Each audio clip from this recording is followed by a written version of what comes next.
It's April 3rd and the start of the national tour to stop THAAD deployment in South Korea, which will feature Reverend Song-Hae Kim, who is co-chair of the Songju Special Committee to Stop THAAD Deployment in South Korea. She'll speak in 10 cities over the next 2 weeks. The tour is sponsored by the Task Force to Stop THAAD in Korea and Militarism in Asia and the Pacific. I'm Paul Lim of the Korea Policy Institute, a member organization of the task force. I'm here this morning with Theodore Postel, who has agreed to provide the national tour audiences with a background on the pros and cons of the THAAD system. He is professor of science, technology, and international security at MIT and an expert in missile defense systems. Thanks for being with us, Ted. It's my pleasure. Thank you. Okay, let's just start. If you can tell us what is THAAD and what are its purported and actual capabilities?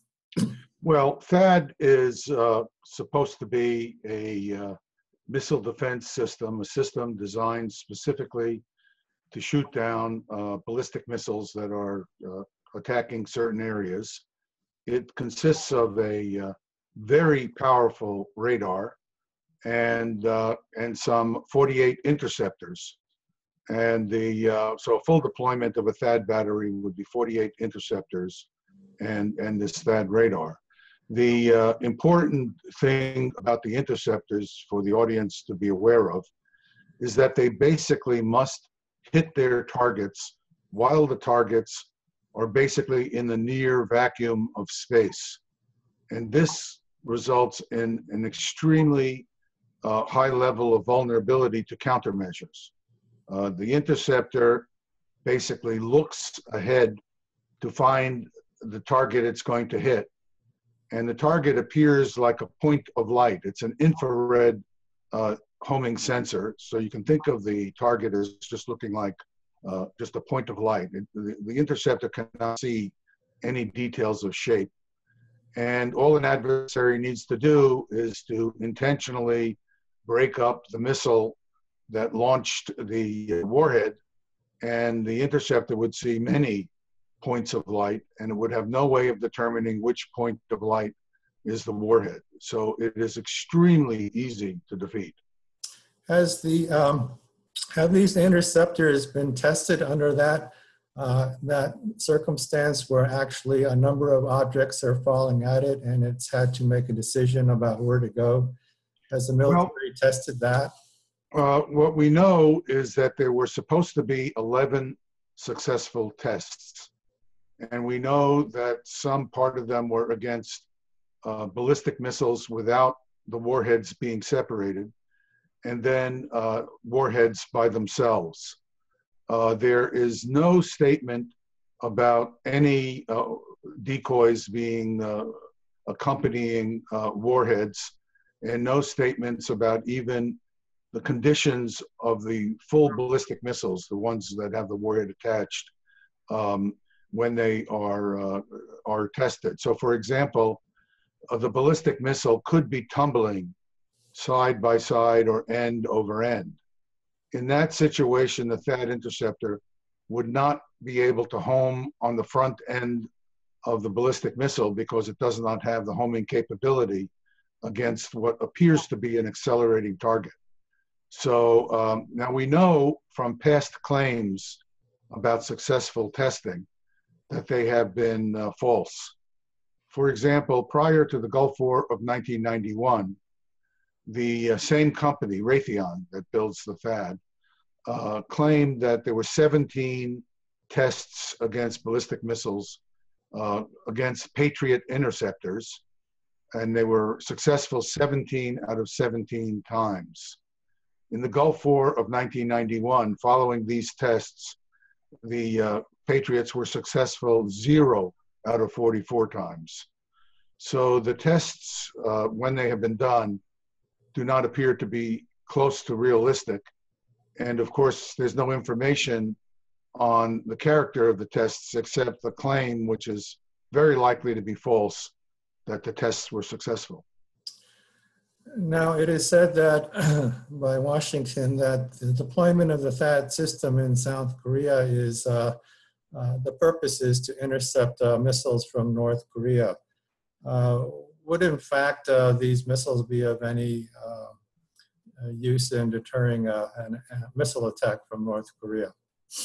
Well, I don't know if they would be able to deter a missile attack, but I don't think they would be able to reduce the damage from a missile attack. The kind of we have not. I was in South Korea in October, and I had rather detailed discussions with people who were advisors inside the South Korean government to the Ministry of Defense. And in no case could they, I was very direct. I asked them, what scenario do you think THAAD could be useful in? And the scenario that came up was one where 400 what are called extended range Scuds or Scud-Cs were fired at Busan, the big port in the south of South Korea, where it is believed, where people expect supplies from Japan and elsewhere would come into South Korea if a war between the North and South occurred. And if you had 400 missiles fired at Busan, first of all, they would be so inaccurate that they would not be able to destroy significant port facilities. They would fall throughout the city. So there would be damage. If people took shelter, I think the loss of life could be held relatively low, although there would be significant general damage. It would certainly not close the port. Now, the question that I then asked was, if you have 400 missiles launched, how do 48 interceptors, assuming they work, that's a lot to assume, change the outcome? Of course, they had no answer. So, so I don't think that anybody that people who would claim to have expert knowledge inside the South Korean government have any scenario that makes sense to me. Now, the THAAD unit is placed far enough south in South Korea that it could not be used to defend Seoul, for example. It's too far south. The interceptors could not get to intercept locations before attacking missiles arrived in Seoul. So that's not in range of THAAD defensive interceptors. So it does not have the appearance of being able to do anything useful if it worked. I see. It is said or alleged by China, the PRC, and Russia that in actuality this THAAD system is directed at them. Does in fact THAAD pose a threat to the defense systems of these two countries? And well, the THAAD radar is designed from the beginning. I want to underscore the beginning of the design before anything was built required that it have direct connections, communication connections to American early warning satellites and to the National Missile Defense Headquarters for the American National Missile Defense System. So it can function as a primary sensor among many sensors in the U.S. National Missile Defense System. Now, the radar is sufficiently powerful that it could track Chinese ICBMs as they are on trajectories from China over the North Pole toward the United States. The radar would be looking northward. And if you look northward, these ICBMs would travel over Siberia.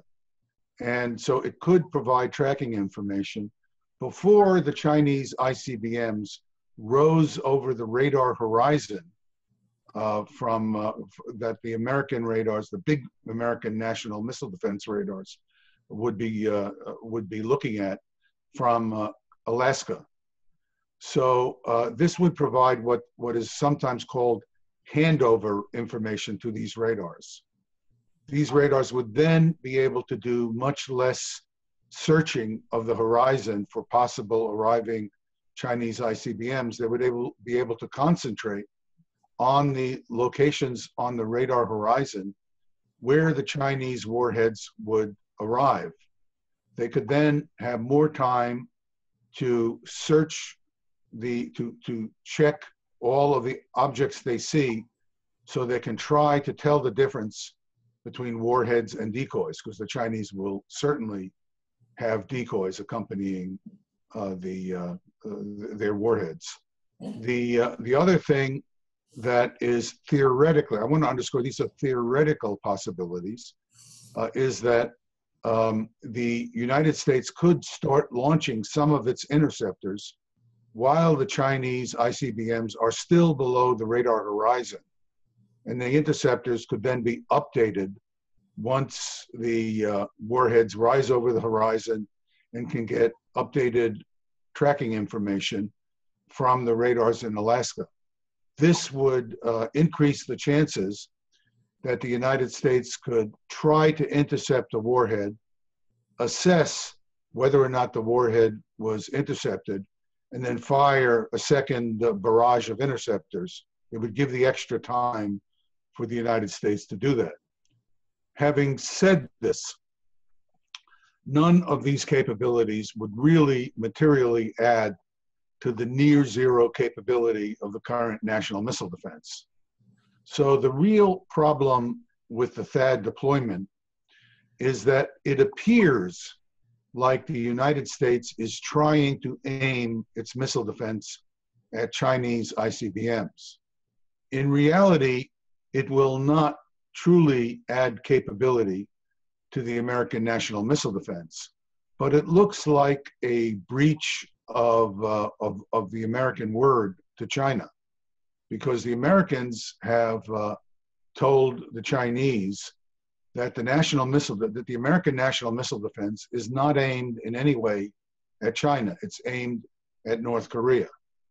But now the Americans appear to be doing something that unambiguously looks like it is trying to increase its national missile defense capability against China.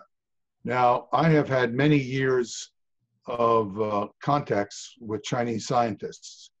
So the Chinese scientists I know understand what I just told you. That is, they understand that the US national missile defense has no capability against Chinese ICBMs, and that the introduction of the THAAD system has the appearance of trying to increase capability, but it will not materially change the situation. However, what it appears like is a breach of the word of the United States to China. And the Chinese leadership, as the American leadership would be, is highly sensitive to actions that look like they are different from promises. And I do think that this is a real issue, very serious in terms of its political dimensions, although I do not think it really undermines China's ability to maintain its deterrent against the United States. But I'm afraid the Chinese are taking this very seriously, just as I am sure American political leadership would take a similar breach of word very seriously from China or Russia. Going back to Korea, does the deployment of the THAAD system in South Korea in any way benefit South Korea? Well, I think what it does is it will not materially provide any defensive capability to South Korea. That's a technical statement. I'm just saying this as a technical expert. And politically, this is more of a statement now as an American ally of South Korea, who's concerned about what I as an American believe is a bad American policy. It will certainly increase tensions between the United States and China. It has already, and as expected by me at least, has greatly increased tensions between South Korea and China. And I believe, I'm not an expert in South Korea, I want to be clear about that, but from what I have seen in South Korea, it, in my view, is understandably creating tensions between South Korea and the United States. Because if many South Koreans believe that the United States is not being forthright with the South Koreans, then this raises problems for the alliance relationship. And I'm very concerned as an American citizen. Again, I want to underscore, I'm not a I do not want to intervene in the South Korean internal political debate. But I do have an opinion as an American who is an expert on these questions, that the American policy has not been forthright with South Korea.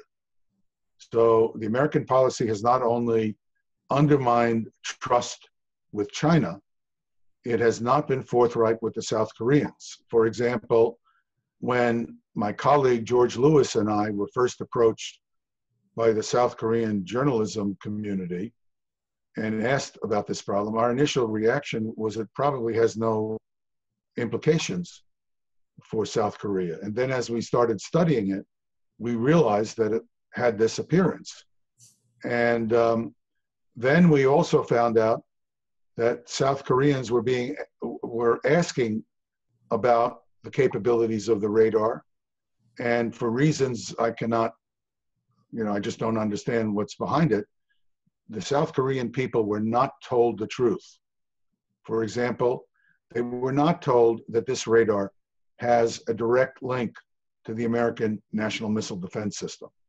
They were simply either lied to or told something that wasn't true by people who did not know.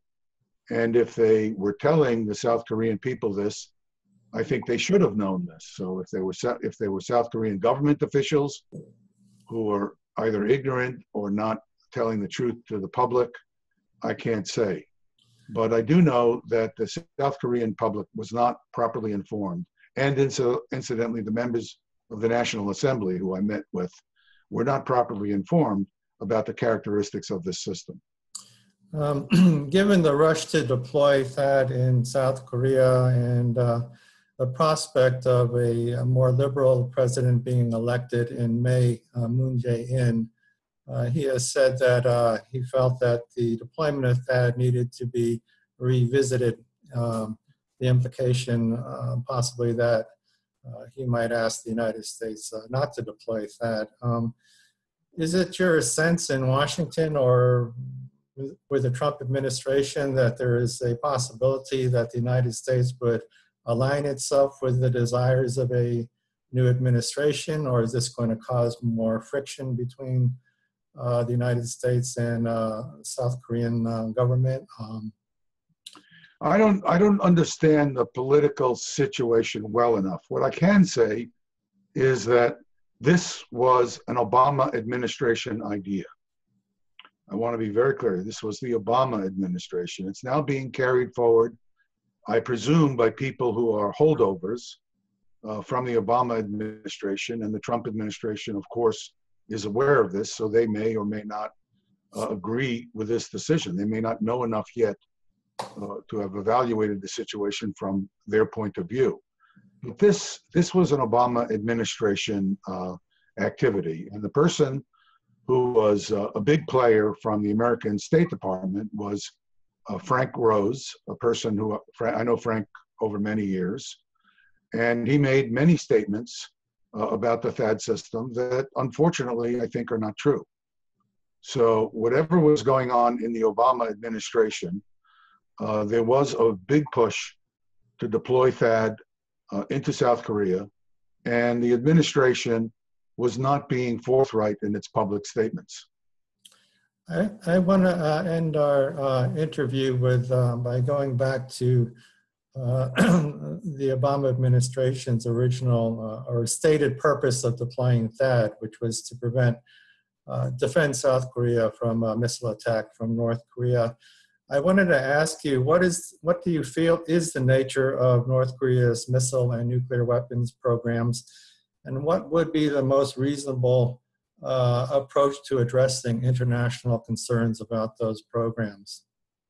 Well, I think the focus in the press on North Korea's ballistic missiles, excuse me, the focus in the press on North Korea's ballistic missiles is important, but I think somewhat overstated.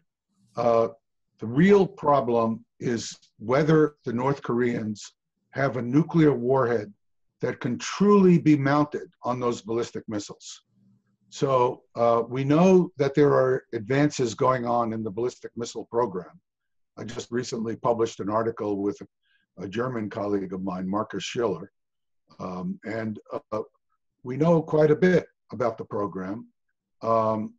Marcus and I have looked at it quite a lot in detail, and although these missiles are a problem, they are really a problem because they can potentially carry a nuclear warhead. The danger from North Korean ballistic missiles that have conventional warheads, that is to say high explosive warheads, is serious, but it is not nearly serious as seems to have become the folklore in the South Korean electorate. If these missiles were used to attack Seoul and other big cities, there would certainly be extensive damage. And the loss of life would actually, could actually be kept quite low, because these warheads are big enough to kill people if those people are unlucky enough to be out in the open and near them.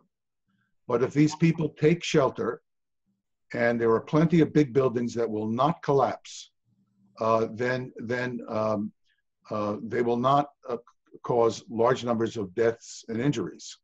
And although such an attack would be egregious, cause significant damage, it would certainly not be an existential threat to the survival or the capabilities of South Korea. I think this has been very much overstated. And the reason I make this point is not because I'm insensitive to the fears and concerns of the South Korean people. My concern is that people not focus on a secondary problem when the primary problem is the possibility that North Korea could eventually have a nuclear weapon that could be delivered by these ballistic missiles. And it does not appear to me, nobody really knows at this time, it does not appear to me that the North Korean nuclear program has yet developed a nuclear warhead that could be carried on a ballistic missile. They claim they have, but the evidence they show is not convincing to me.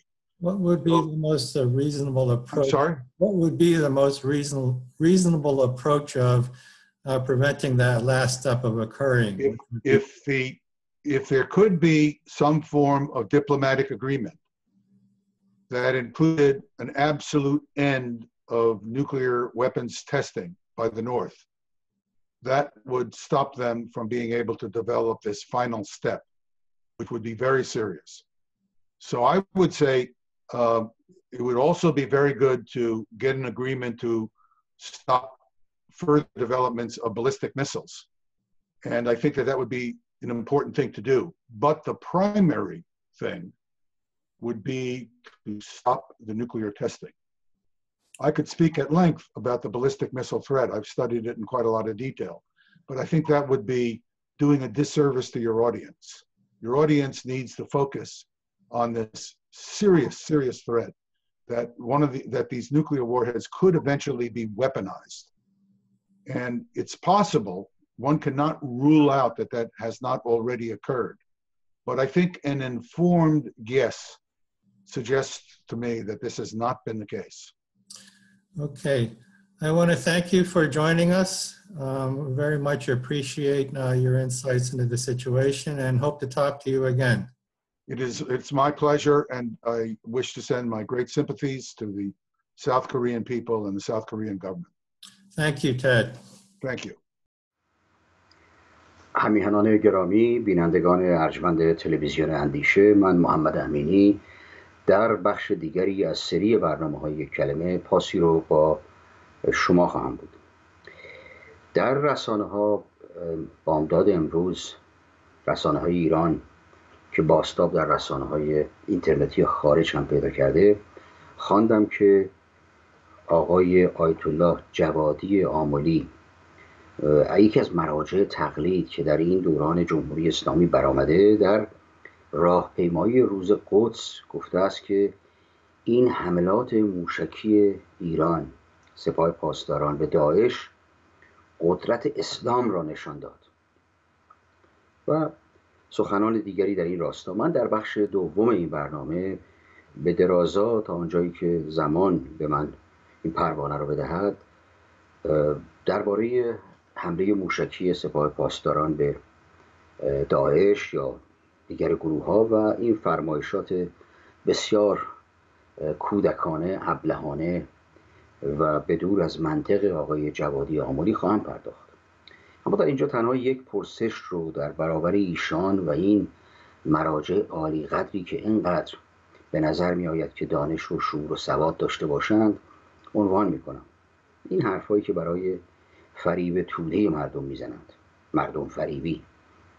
اگر 10 15 تا 40 تا 50 تا موشک سپاه پاسداران به پایگاه‌های داعش یا گروه‌های دیگری که نشانه گرفتند اینها نشان پیروزی اسلام باشد، این همه موشک‌ها و پروازهای هوایی و بمباران‌هایی که اسرائیل در این سالها در برابر مخالفان خودش از گروه‌هایی مانند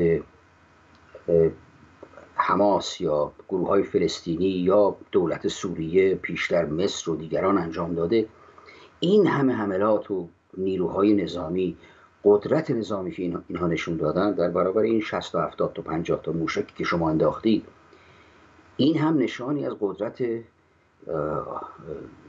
آیین یهوده. چون اگر 50 60 تا موشک نشانی از قدرت اسلام باشه، هزاران هزار موشک و هواپیما و بمباران و این همه نیرومندی اسرائیل خب نشان میدهد که آیین یهود خیلی تواناست.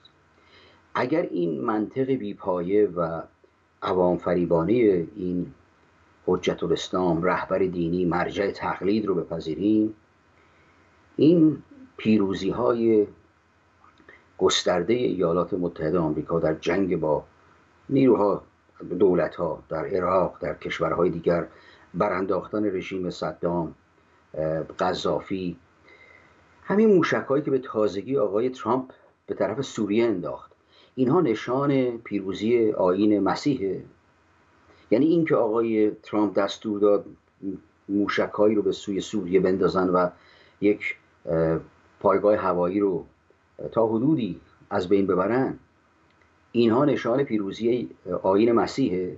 چون اگر موشک‌های ایران نشان پیروزی آیین اسلامه، خب موشک‌های اونها هم حتما بار مذهبی و آیینی داره، یا پیروزی یهوده یا پیروزی مسیحه، آیین مسیحه. و اگه بخواهیم با این منطق کودکانه، فرومایه و عوام فریب به راستی به دنیا نگاه بکنیم که خب موشک‌های شما در مقابل کارهایی که اونجا انجام میدن بیشتر به ترقه‌بازی دوران چهارشنبه سوری بچگی ما میخوره. بنابراین این چه سخنی است که این تعداد موشک‌هایی که شما انداختید، حالا به جایی رسیده یا نرسیده، نشان پیروزی اسلامه؟ چرا؟ مگه این موشک‌ها رو اسلام ساخته؟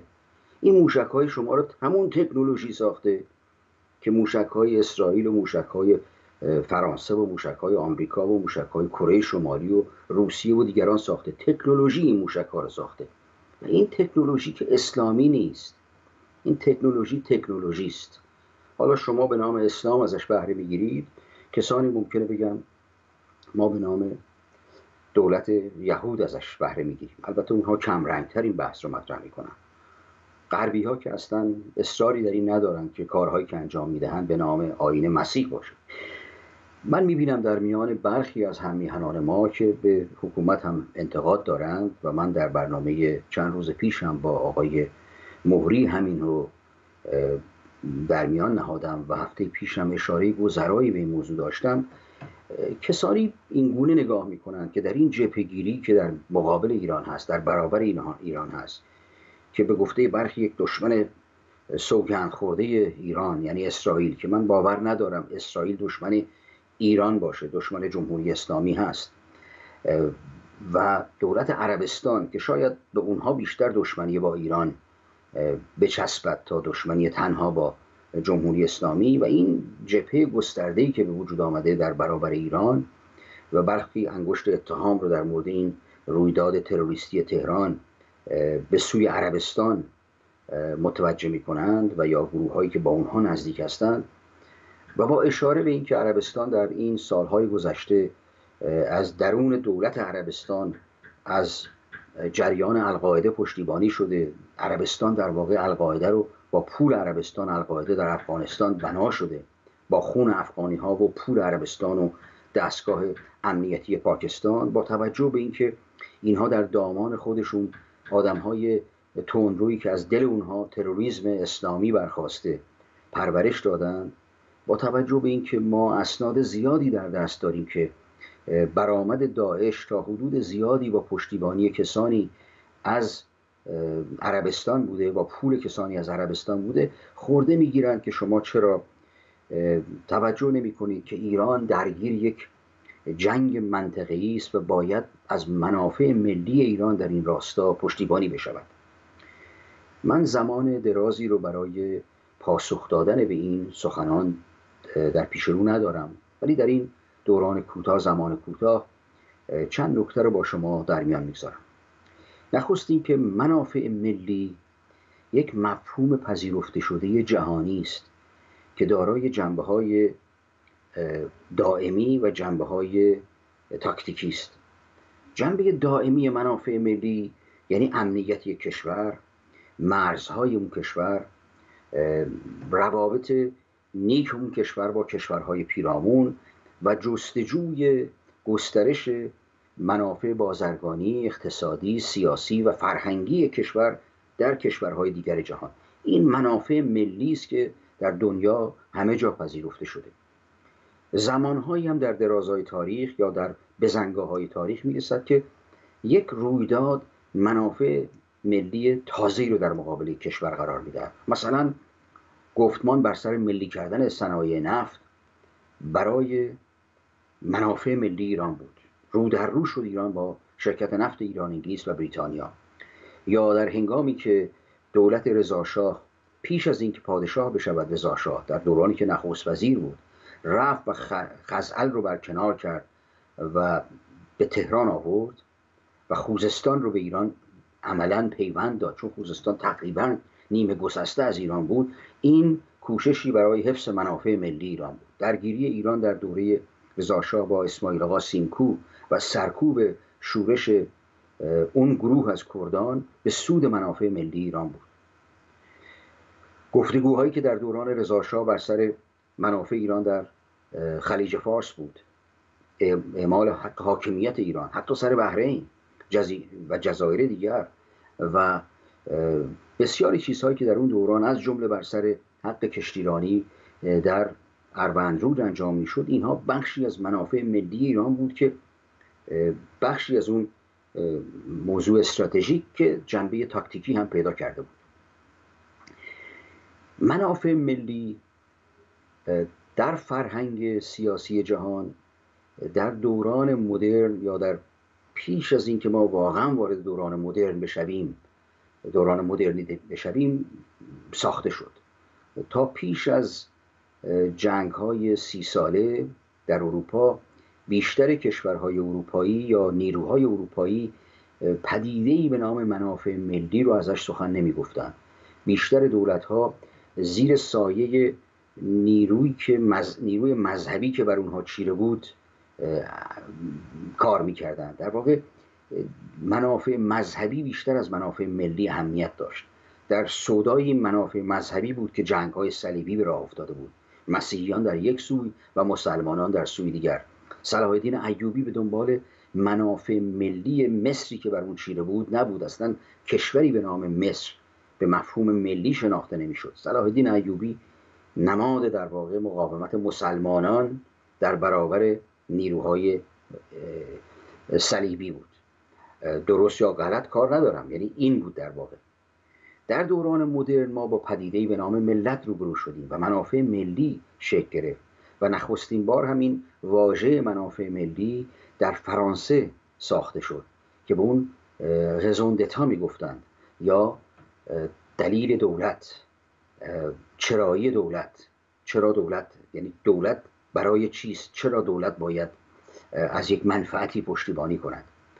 و این تبدیل شد به واژه منافع ملی، national interest، همون رزون دتا، به منافع ملی و national interest. و در دوران‌های گوناگونی موضوع منافع ملی دارای جنبه‌های منفی و مثبت شد. منفی اون برخوردی بود که مثلا هیتلر با پیمان ورسای داشت و به نام منافع ملی آلمان پیمان ورسای رو نادرست دونست و به بهانه لغو پیمان ورسای تحریکات و تبلیغات برای آغاز جنگ جهانی دوم رو پدیدار ساخت. به بهانه منافع ملی چرچیل خواهان این بود که نفت ایران همچنان در دست دولت بریتانیا باقی بمانه به عنوان منافع ملی. اصلا نفت ایران رو بخشی از منافع ملی بریتانیا می‌دانست. منافع ملی ایران امروز چیست؟ منافع ملی ایران حفظ یکپارچگی ایران است، جلوگیری از تجزیه ایران است، امنیت شهروندان ایران است، تندرستی و سلامت این جامعه است. منافع ملی ما در این است که ما بهترین روابط رو بیشترین کشورها در جهان داشته باشیم. منافع ملی ما در این است که بازرگان ایرانی بتواند بدون هیچ گونه گرفتاری و تحریم کالا وارد بکنه و کالا صادر بکنه. منافع ملی ما در این است که صنعت ایران دارای پیوند روشن و آشکار و بدون هیچ گونه گرفتاری با ساختارهای صنعتی بزرگ جهان باشند. منافع ملی ما در این است که دانش آموختگان ایرانی بتوانند برای ادامه دانش آموزی به خارج از ایران بدون گرفتاری و دردسر بروند و بازگردند. منافع ملی ما در این است که ایرانیانی که در خارج از کشور توانایی یافتند بتوانند در ایران کار کنند یا سرمایه گذاری کنند. منافع ملی ما در این است که به راستی ملت پاسدار این منافع باشد، یعنی مجلسی وجود داشته باشد، آزادی هایی وجود داشته باشد که این دولت نماینده ملت باشد و در بزنگاه های بزرگ تاریخی تصمیم بگیره این ملت که آیا میخواهد در یک چالش جنگی درگیر بشود یا نه. در همین ایالات متحده آمریکا و در بیشتر کشورهای اروپایی آغاز جنگ با رئیس جمهور یا رئیس دولت نیست، با مجلس نمایندگان است. مجلس نمایندگان است که باید رأی بدهد که رئیس جمهور میتواند وارد یک جنگی بشود یا نه. پارلمان است که این تصمیم رو میگیرد. در بریتانیا که نخست وزیر میتواند در یک جنگی یا حتی در فرستادن سپاه به افغانستان دخالت بکنه یا نه. حتی خانم تاچر لشکرکشی به فالکلند رو به رأی پارلمان بریتانیا گذارد، راهی هم جز این نداشت. این قانون پذیرفته شده این کشور بود. ما با چنین مجلسی که روبرو نیستیم، مجلس نمایندگان نداریم. نمایندگان مجلس ما از سرند نظارت استصوابی رد شدند و زیر سایه رهبر نظر میدهند و در نتیجه در ایران منافع ملی وجود ندارد، منافع دولتی وجود دارد. این منافع دولتی در ایران با آیین شیعی، با آیینی که بر قانون اساسی ایران در ولایت فقیه با نظام ولایت فقیه یک پارچه و همگون شده و همگن شده، با این پیوند داره. چرا تمام دخالت جویی های ایران در کشورهای دیگر در جایی است که با شیعیان سر و کار داره، از شیعیان عراق پشتیبانی میکنه، از شیعیان در لبنان پشتیبانی میکنه، به بهانه شیعی بودن دولت اسد در اونجا در واقع ایران رو گرفتار کرده، به بهانه شیعی بودن هوتی ها که اگر در ایران می بودند زندانی می شدند، چون شیعه 12 امامی نیستند و شیعه 12 امامی رو قبول ندارن، زیدی هستند، در اونجا دخالت میکنه. کاری به کار افغانستان و تاجیکستان و دیگر کشورهایی که حوزه های تاریخی فرهنگی و سیاسی ایران بوده به این صورت نداره. نگاه مذهبی است، نگاه آیینی است. این منافع ملی ایران نیست. این موشک پراکنی های ایران بخشی از منافع ملی ایران نیست. جمهوری اسلامی منافع ملی ما رو به خطر انداخته، زیرا با این نوع رفتاری که انجام داده یک جبهه گسترده بسیار نیرومند جنگی رو در برابر ایران توانا ساخته و چه بسا که یک جنگی رو ما در پیش رو داشته باشیم که حتی یک پارچگی ایران رو تهدید بکنه. کدام دولت دانایی، کدام دولت عاقلی هنگامی که یک جبهه نیرومندی از ایالات متحده آمریکا و عربستان و کویت و امارات و مصر و دیگر کشورها، اسرائیل و دیگر کشورها با نیروی 10 برابر از نقطه نظر نظامی، 100 برابر از نقطه نظر اقتصادی در برابر ایران به وجود آمده، هنوز میرود و انگشت به چشم اونها میکند و موشک میاندازد و حلما مبارز میطلبد و میگوید که ما قدرت اسلام رو نشان میدهیم، اگر راست میگویید بیایید و با ما بجنگید. کدام دولت معقولی، کدام دولت دانایی که خواستار به راستی منافع ملی مردم ایران است چنین کارزارهایی رو به راه میاندازه؟ به جای پاپس کشیدن، آرامش ایجاد کردن، همچنان به جنگ افروزی ادامه میدهد. جای گفتگو نیست که امروز ما در عربستان با فراز کسانی روبرو هستیم که خواهان جنگ با ایرانند. جای گفتگو نیست که دولت آقای نتانیاهو خواهان ویرانسازی به هر روی بخشی از ایران یا دست کم چند پارچگی ایران است. منافع ملی اونها این رو اقتضا میکنه.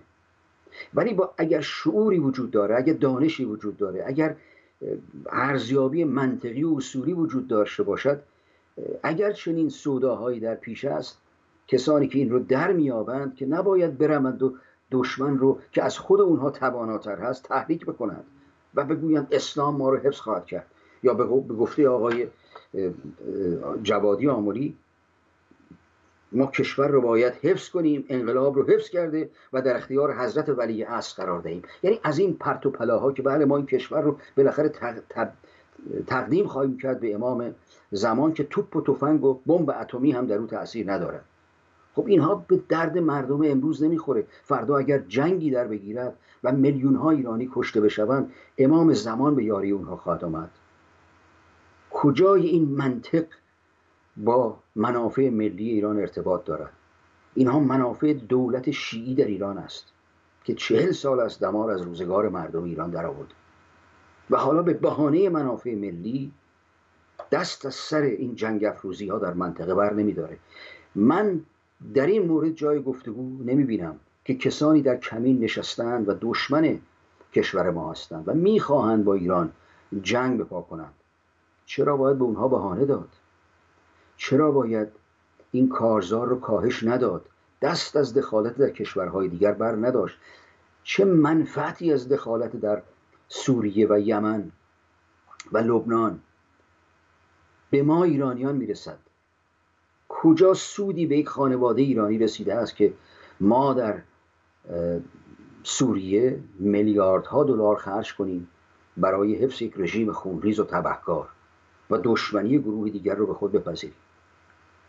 منافع ملی ما در این است که یک پارچگی ایران و امنیت ایران رو حفظ کنیم، از دخالت و جنگ افروزی در کشورهای دیگر خودداری کنیم و به راستی کوشش کنیم ایرانی توانا، ایرانی مدرن، ایرانی دموکراتیک با کشورهای اروپایی و به دنیای غرب پیوند و ارتباط نزدیک داشته باشد و از این محرومیت ها و تحریم هایی که در برابر ایران قرار گرفته رهایی پیدا بکنیم. منافع ملی ما در این است، نه در جنگ افروزی و دخالت در کشورهای پیرامون خود. حوثی ها بخشی از منافع ملی ما نیستند. من به این کار ندارم که رفتار عربستان در یمن تا چه اندازه جنایتکارانه است که هست، ولی پشتیبانی و حفظ جنگ داخلی در یمن بخشی از منافع ملی ایران نیست.